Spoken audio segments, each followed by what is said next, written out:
नमस्कार किसान भाइयों, आप सभी का बहुत बहुत स्वागत है हमारे चैनल कृषि ज्योति पर। आज हम एक बार फिर से हाजिर हैं एक नई जानकारी कृत्रिम गर्भाधान को लेकर। तो आज हमारे साथ हैं पशुपालन विभाग के retired joint director doctor Naresh Gupta ji. Sir, आपका बहुत बहुत स्वागत है हमारे चैनल नमस्कार पर। किशन भाइयों। सर, हम आपसे ये जानना चाहेंगे कि जो पशुओं में कृत्रिम गर्भाधान होता है वो क्या है, या आम लोगों की भाषा में कहें कि जो गाय भैंस में जो गाभन के लिए टीके लगाए जाते हैं वो क्या है?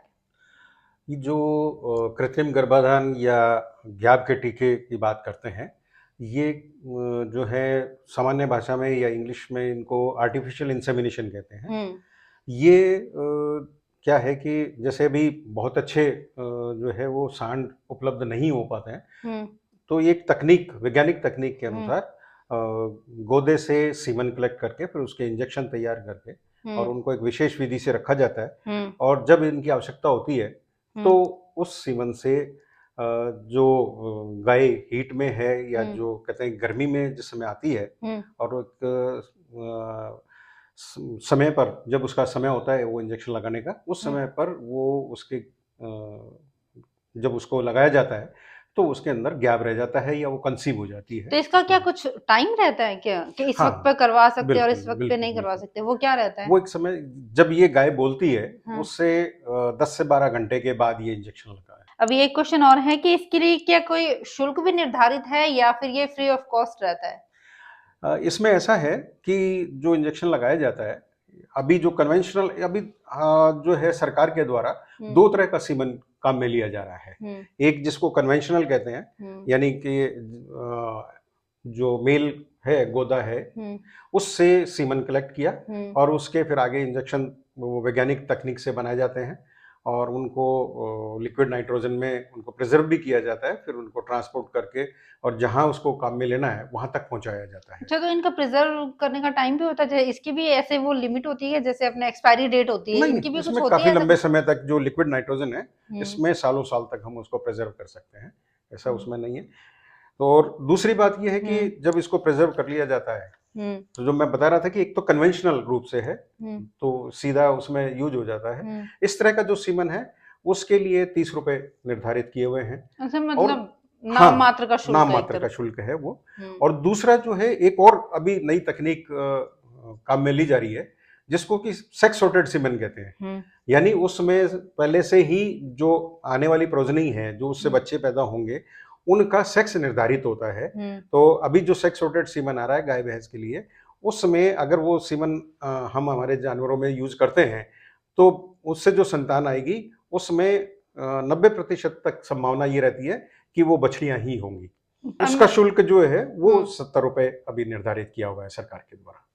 ये बहुत कम शुल्क ही है मेरे बिल्कुल, ख्याल से, बिल्कुल, है ना? क्योंकि इनकी कॉस्ट वैसे तो बहुत ज़्यादा है, बहुत ज्यादा लेकिन ये उनके। सब्सिडाइज़्ड रेट पर जो है सरकार उपलब्ध करवा अच्छा, रही ये है, इस ऐसे कारण। भी होता है क्या इसका कि मतलब अगर सरकार की तरफ से जो पशु चिकित्सालय हैं उन पर कम होता है और जो प्राइवेट होते हैं उन पे बिल्कुल, ज्यादा होता है? बिल्कुल, ऐसा बिल्कुल। ऐसा होता है? हाँ, बिल्कुल। ये जो अभी 70 रुपए में सरकार उपलब्ध करवा रही है, अगर आप ये प्राइवेट स्तर पर करवाते हैं, तो इसका 500 से 1000 रुपए, 1200 रुपए तक का भी शुल्क जो है, वो एआई इंसेमिनेटर जो भी हैं, जो कृत्रिम गर्भाधान कार्यकर्ता है, वो लेते हैं।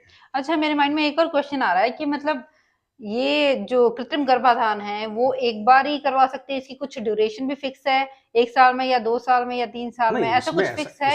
इसमें ऐसा होता है कि जब पशु हीट में आता है, जब गर्मी में आता है, इनका टाइम पीरियड होता है कि हर 20 या 22 दिन के बाद इनका साइकिल चलता है। अच्छा। और अगर वो कंसीव हो जाते हैं, तो गाय है वो 9 महीने के लिए उसका कंसेप्शन टाइम पीरियड होता है। तो वो उसके बाद अगर उसके बच्चा हो जाएगा, वो ब्याह जाएगी, तो उसके फिर 2 महीने बाद इस तरह से उसका साइकिल स्टार्ट हो जाता है। तो जब भी अगर वो हीट में आती है, तो उसके अनुसार इसको लगाया जाता है। ठीक है। अच्छा, किन पशुओं के लिए ये सुविधा उपलब्ध है?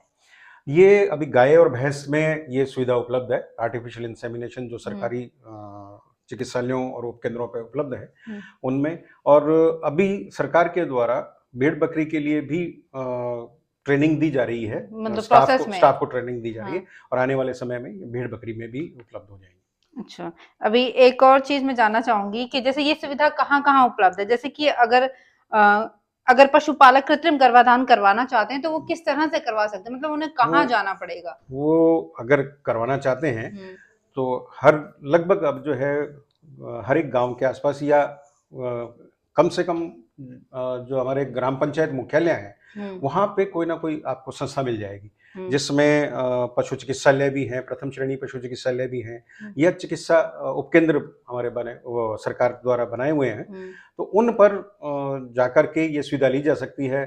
और बाकी और ये चिकित्सा के लिए भी जहाँ जहाँ ये अपना संपर्क करते हैं उनसे भी ये संपर्क करके ये कृत्रिम गर्भाधान करवाया जा सकता है। सर, मैं आपसे ये जानना चाहूंगी कि सरकार द्वारा जो ये योजनाएं चलाई जा रही है, इनका उद्देश्य क्या है? इसका उद्देश्य सबसे पहला तो एक ये रहता है कि अगर आप नेचुरल सर्विस करवाते हैं तो उसके लिए जो आपको गोदों की रहेगी, उपलब्धता रहेगी, वो आपको हर गांव के लिए एक गोदा, अच्छी नस्ल का वो उपलब्ध होना चाहिए, जो कि बहुत ज्यादा संख्या में हो जाएगा। उसके स्थान पर अगर हम उसको पूरे एक राज्य स्तर पर हमारे को सिलेक्शन करना पड़े तो हम 4 या 5 गोदे भी अगर हमें सिलेक्शन करना हो तो वो बहुत ही अच्छी नस्ल के सिलेक्शन कर पाएंगे। तो जो सीमन उपलब्ध होगा वो अच्छे से अच्छे गोदे का सीमन उपलब्ध होगा।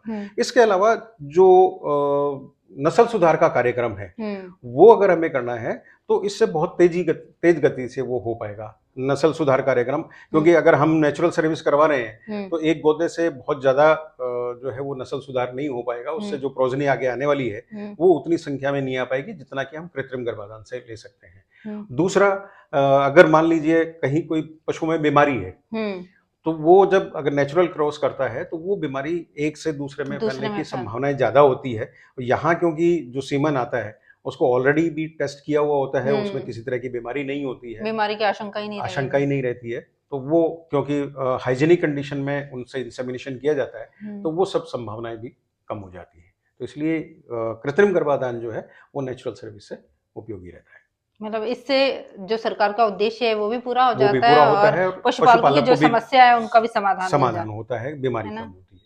सर, मेरे ख्याल से आपने जरूरत की जितनी जानकारी थी वो सारी दे दी है हमारे पशुपालकों को, लेकिन फिर भी अगर किसी भी पशुपालक के मन में, किसी भी व्यूअर्स के मन में इससे रिलेटेड कुछ भी क्वेश्चंस है तो आप हमारे कमेंट बॉक्स में कमेंट कर सकते हैं। सर उनका आंसर देने के लिए रेडी रहेंगे हमारे नेक्स्ट एपिसोड में, या अगर आप क्वेश्चंस डालते रहेंगे तो उनके आंसर आपको वहां पर मिलते रहेंगे और हम एक बार फिर से हाजिर होंगे एक नई जानकारी के साथ आपके सामने। Thank you sir, thank you so much. बहुत बहुत धन्यवाद।